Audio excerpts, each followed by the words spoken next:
Hello hello guys, good morning everyone. तो आज का मेरा टॉपिक है कुशिंग सिंड्रोम। तो मैं आज आप लोगों को सिखाऊंगी कि कुशिंग सिंड्रोम होता क्या है। कुशिंग सिंड्रोम ये एक एंडोक्राइन रिलेटेड एक डिज़ीज़ है, जिसमें क्या होता है आपको कुशिंग सिंड्रोम से ही पता चल रहा है। सबसे पहले तो नाम में ही ना आप ढूंढने की कोशिश करो इसका मतलब क्या हो सकता है। कुशिंग सिंड्रोम सिंड्रोम का मतलब ही क्या होता है, group of sine and symptoms को ही हम कहते हैं सिंड्रोम। और कुशिंग से सी फॉर कोर्टिसोल से आप याद रख सकते हैं कि कुशिंग सिंड्रोम में क्या होता है, आपका कोर्टिसोल का लेवल बहुत हाई होता है, यानी कोर्टिसोल का लेवल एलिवेटेड रहता है कुशिंग सिंड्रोम में। ठीक है, तो कोर्टिसोल क्या होता है। कोर्टिसोल हम सबको पता है कि कोर्टिसोल एक ऐसा हार्मोन होता है, यानी स्ट्रेस हार्मोन होता है, जो कि हमारी बॉडी में तब भी प्रोड्यूस होता है जब हम ज़्यादा स्ट्रेस लेते हैं, तब कोर्टिसोल लेवल का बहुत ज़्यादा इंक्रीज़ होता है।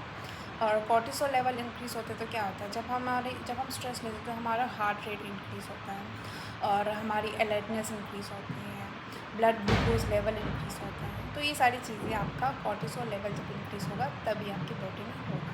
ठीक है, तो कोर्टिसोल कैसे प्रोड्यूस होता है, इसके बारे में अभी मैं थोड़ा बताऊंगी कि कोर्टिसोल प्रोड्यूस कैसे होता है और इसको प्रोड्यूस कौन करता है।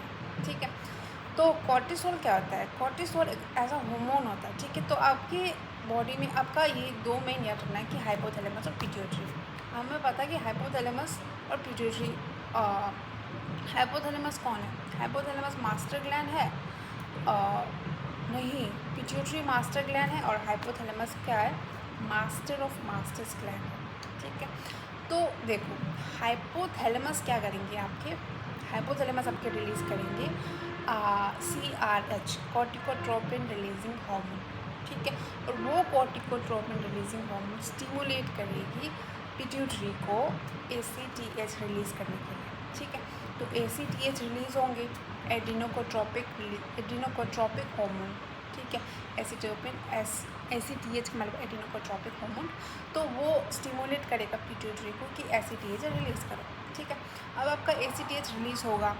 ACTH क्या करेगी, आपकी एड्रीनल कॉर्टेक्स यानी एड्रीनल ग्लैंड को स्टिमुलेट करेगी कॉर्टिसोल प्रोड्यूस करने के लिए। ठीक है, कॉर्टिसोल सिक्रीट करने के लिए। तो ऐसे आपका कॉर्टिसोल सिक्रीट होगा, मतलब कॉर्टिसोल को आपकी डायरेक्टली पिट्यूटरी आपके रिलीज़ नहीं करते हैं। ठीक है, उसको रिलीज़ करते हैं आपकी एड्रीनल ग्लैंड, एड्रीनल कॉर्टेक्स को रिलीज़ करते हैं। ठीक है, फिर वो कॉर्टिसोल रिलीज़ हो गया और फिर वो कॉर्टिसोल आपकी बॉडी टिश्यूज़ में जाएंगे, फिर वो सर्कुलेट हो जाएंगे। ठीक है, तो जब आपकी बॉडी में ये कॉर्टिसोल लेवल इंक्रीज़ होता है तो क्या होता है, कॉर्टिसोल लेवल जब आपकी बॉडी में इंक्रीज़ होता है तो क्या होता है, वो नेगेटिव फीडबैक भी भेजता है कि हमारी बॉडी में कॉर्टिसोल लेवल इंक्रीज़ है। तो क्या करेंगे, वो नेगेटिव फीडबैक भेजेंगे, वो हाइपोथैलेमस और पिट्यूटरी को भेजेंगे नेगेटिव फीडबैक कि ACTH और CRH को सप्रेस करो, यानी कम करो, क्योंकि कॉर्टिसोल का लेवल इंक्रीज़ हो रहा है। ठीक है, तो ऐसे नेगेटिव फीडबैक भी भेजता है। तो ये तो थोड़ा मोड़ा कॉर्टिसोल कैसे प्रोड्यूस होता है तो उसके बारे में। ठीक है, अब कुशिंग सिंड्रोम में हम बात करते हैं मेन कोज के बारे में।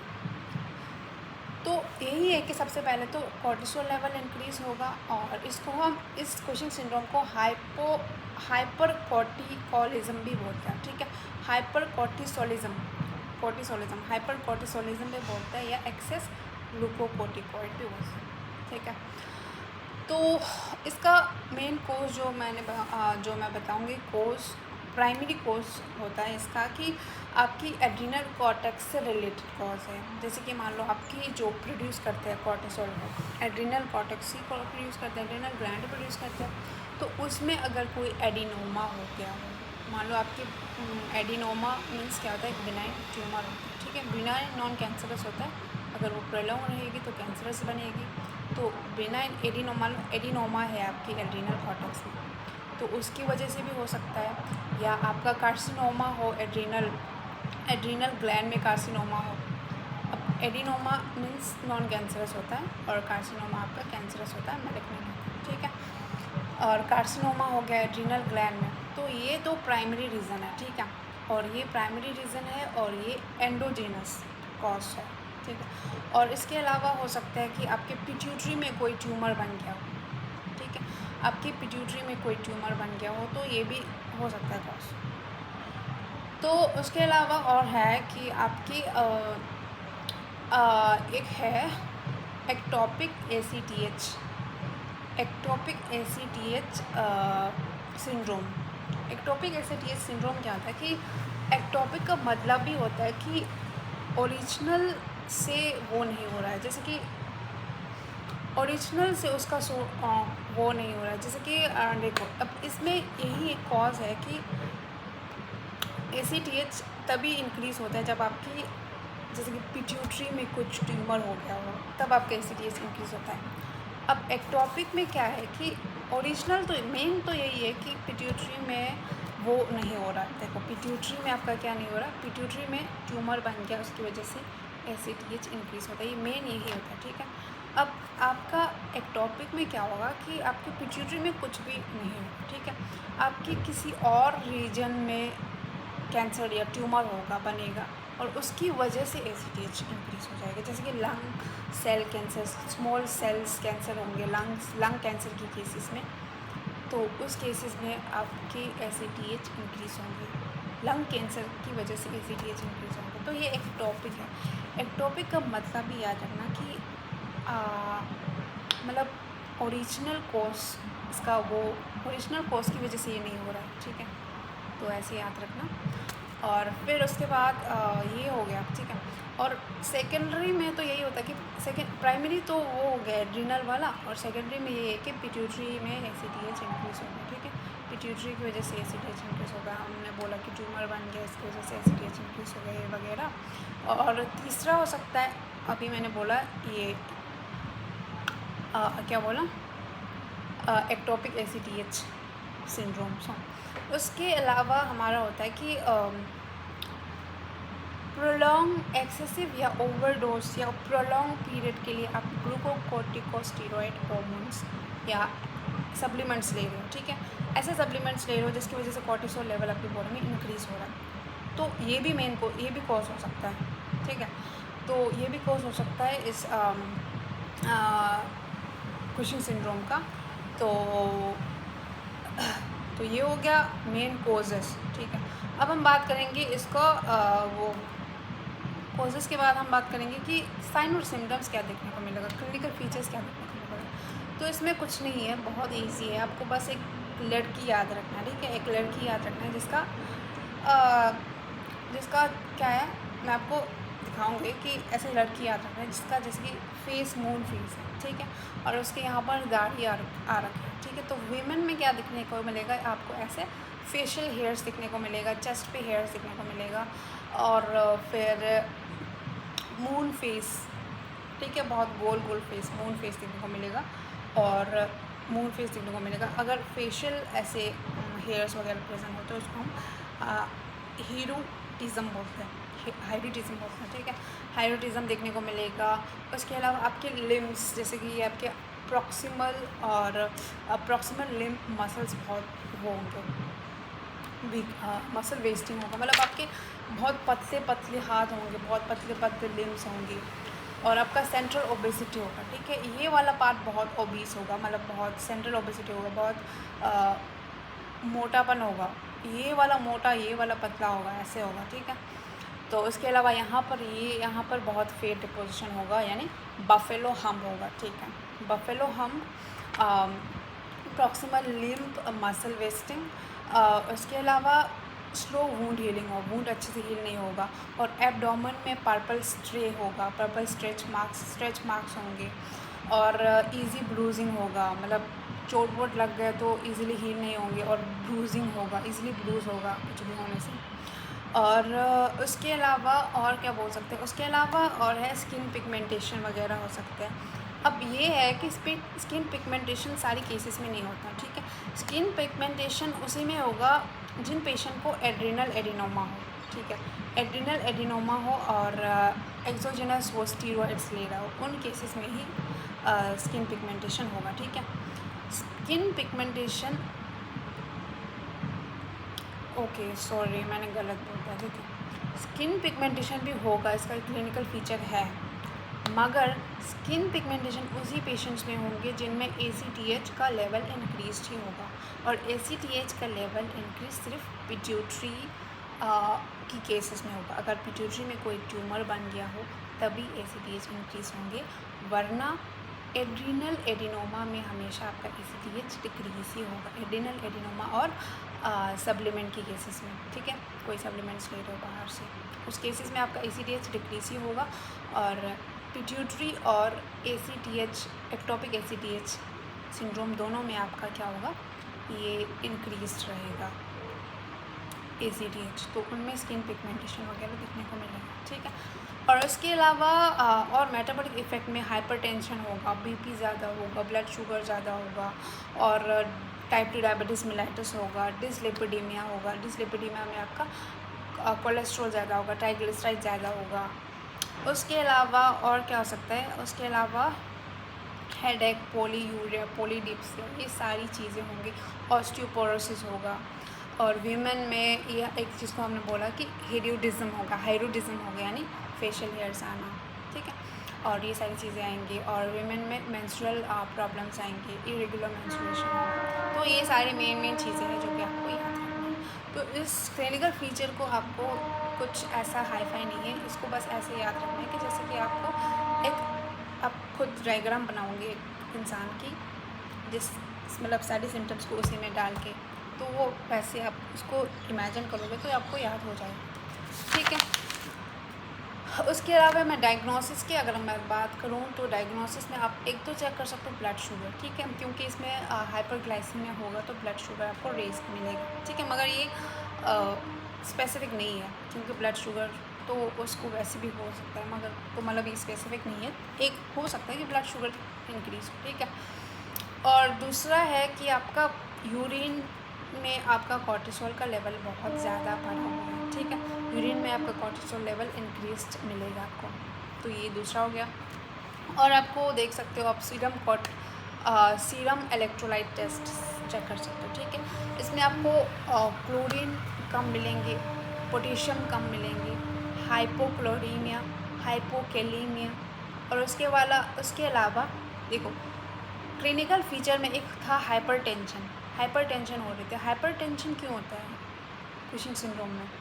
अब कुशिंग सिंड्रोम में हाइपरटेंशन इसलिए होता है क्योंकि आपका क्या होता है कि आपका कॉर्टिसोल लेवल इंक्रीज होने की वजह से क्या होता है कि मेंडलोकॉर्टिकॉइड इंक्रीज होने की वजह से आपका जो होता है वाटर रिटेंशन होता है, सोडियम रिटेंशन होता है, और पोटेशियम एक्सक्रीट होता है, ठीक है। तो इस केस में आपका हाइपरनेट्रीमिया होगा, हाइपोकेलीमिया होगा, हाइपोक्लोरीमिया होगा, तो ये सारी चीज़ें आपको देखने को मिलेगा, ठीक है। तो एक डायग्नोसिस ये भी है कि हाइपरनेट्रीमिया दिखेगा, आपको सोडियम इसमें रिटेंशन होगा तो सोडियम का लेवल बढ़ा हुआ मिलेगा, ठीक है। और उसके अलावा आप देख सकते हो RBC level, WBC level rest मिलेगा, ठीक है। और उसके अलावा RBC WBC रेस्ट मिलेगा, मगर WBC में से लिम्फोसाइट और इओसिनोफिल का लेवल कम होगा, क्योंकि इम्यूनो सप्रेस हो रहा है। कॉर्टिसोल वैसे भी क्या करता है, इम्यूनो सप्रेस करता है, तो सप्रेस करेगा इम्यून सिस्टम को, तो सप्रेस करेगा, तो लिम्फोसाइट और इओसिनोफिल आपको डिक्रीज मिलेगा, तो ये आपको याद रखना है। उसके अलावा आप देख सकते हो बोन डेंसिटी देख सकते हो, abdominal CT scan, MRI pituitary का MRI करके चेक कर सकते हो कि पिट्यूटरी में कोई ट्यूमर वगैरह तो नहीं है।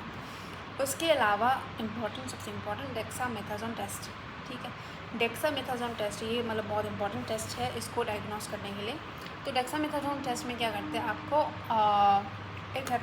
एक होता है इसमें लो डोज, एक होता है हाई डोज। लो डोज में आपको 1 mg देंगे, हाई डोज में 8 mg देंगे, ठीक है।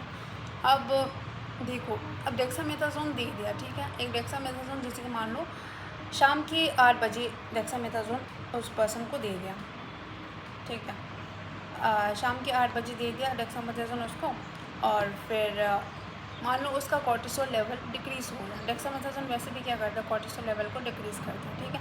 मान लो डिक्रीज़ हो गया तो उससे ये पता चलता है कि उसको कुशिंग सिंड्रोम नहीं है, ठीक है। अगर मान लो कॉर्टिसोल लेवल डिक्रीज़ नहीं हुआ है तो क्या होगा, डिक्रीज़ नहीं हुआ तो उससे हमें पता चलेगा तो कि ये कुशिंग सिंड्रोम है। जैसे कि पिट्यूटरी के केसेस में क्या होता है कि पिट्यूटरी जो होता है, पिट्यूटरी अगर पिट्यूटरी एडिनोमा हो तो उसकी केसेस में लो डोज से वो कोर्टिसोल सप्रेस नहीं होता है, ठीक है, डिक्रीज़ नहीं होता है। मगर हाई डोज दोगे ना तो कोर्टिसोल डिक्रीज़ होगा। तो उससे भी आप पता कर सकते हो कि पिट्यूटरी है कि एडिनोमा है कि वो वाला एक्टोपिक वाला है। तो पिट्यूटरी में हाई डोसेस से क्या हो जाएगा, हाई डोज 8 mg होता है, हाई डोज से सप्रेस हो जाएगा,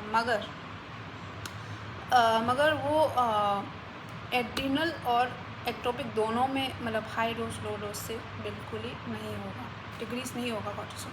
तो ये चीज़ है, ठीक है। जैसे कि पहले लो डोज दोगे, लो डोज वही होता है कि सैम्पलिंग जैसा, मतलब पहले स्क्रीनिंग टेस्ट के लिए होता है, ठीक है। पहले जैसे कि शाम के 8 बजे दोगे, फिर सुबह 10-11 बजे फिर आप एक बार उसको वो दोगे, डेक्सामेथासोन दोगे।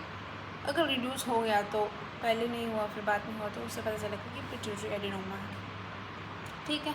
तो ये हो गया डेक्सामेथासोन। उसके बाद की अगर हम बात करें तो ट्रीटमेंट में क्या होता है कि अगर मान लो कि आपका जो है ये कुशिंग सिंड्रोम, मान लो आपका एक्सेस या ओवरडोज ऑफ ग्लूकोकॉर्टिकॉइड की वजह से है, तो उसको हम क्या करेंगे, अंडर सुपरविजन ऑफ डॉक्टर उसको हम धीरे धीरे हम इसको वो करने की कम करने की कोशिश करेंगे। जैसे कि डायरेक्ट मतलब इमीडिएटली उसकी क्या बोलते जो वो ले रहे हैं सप्लीमेंट्स उसको कम नहीं करेंगे, मतलब धीरे धीरे डोज कम करते रहेंगे, ठीक है।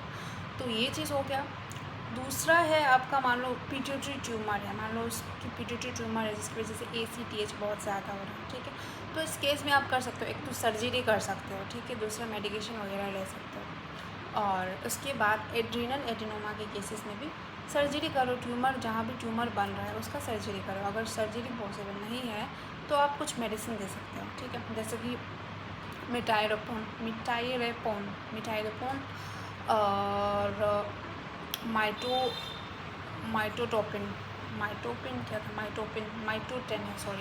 माइटोटेन है, कीटोकोनाजोल है।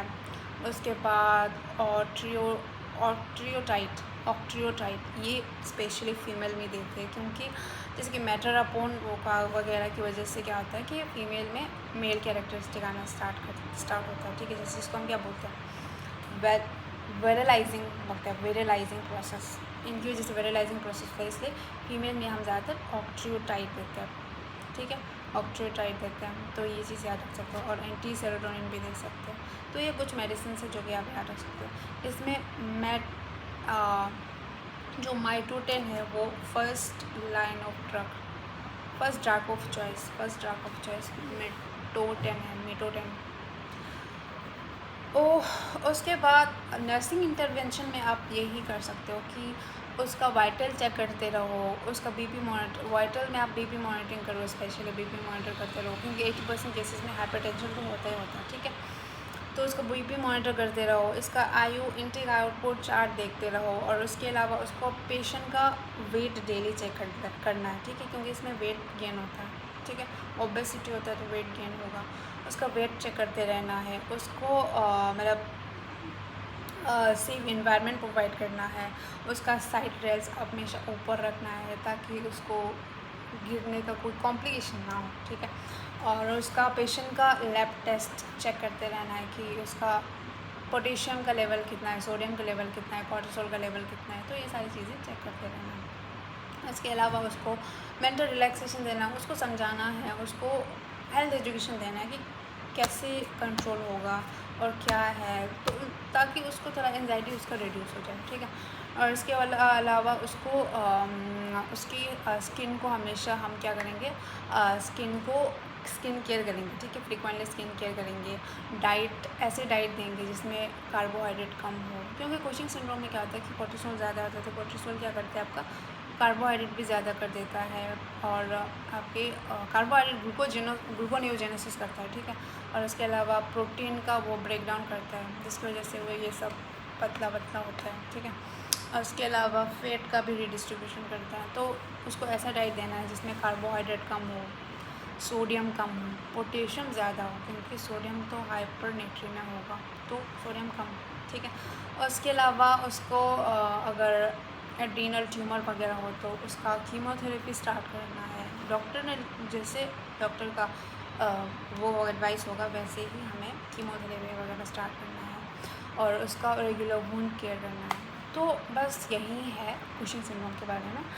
आई hope you guys might understood something, like कुछ तो आपको समझ आया होगा।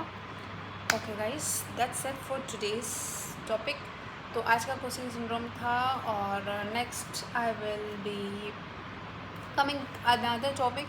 सो तब तक के लिए bye bye. If you like my videos do subscribe and like